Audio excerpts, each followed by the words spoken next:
சரி.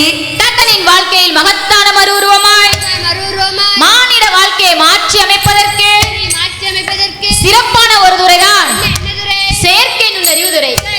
மனிதனின் வாழ்க்கையினை மகத்தான மறு உருவமாய் மாற்றி அமைப்பதற்கு சிறப்பான ஒரு துறைதான் செயற்கை நுண்ணறிவு துறை. சிறப்பான ஒரு துறைதான் செயற்கை நுண்ணறிவு துறை. என்ன அறிவு அது? 6 அறிவுக்கு அப்பாற்பட்ட 7ஆம் அறிவு. எது? சூரியன் அடித்த 7ஆம் அறிவா? நீங்க இப்படிலாம் கேப்பீங்கன்னு தெரிஞ்சுதா? அந்த டிபார்ட்மெண்டோட ஷார்ட்டான ஃபார்ம் ஏஐன்னு சொல்லுவாங்க. ஆமாப்பா, எங்க வீட்டு பக்கத்துல ஒரு பிள்ளை ஆட்டுக்கல்லு அம்மிக்கல்லுன்னு சொல்லிக்கிட்டு இருந்தது. சரியா போச்சு போங்க.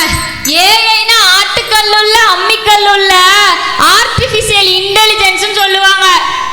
சரி தாத்தா மாரே, உன்கிட்ட ஒண்ணு கேட்க. கேளு.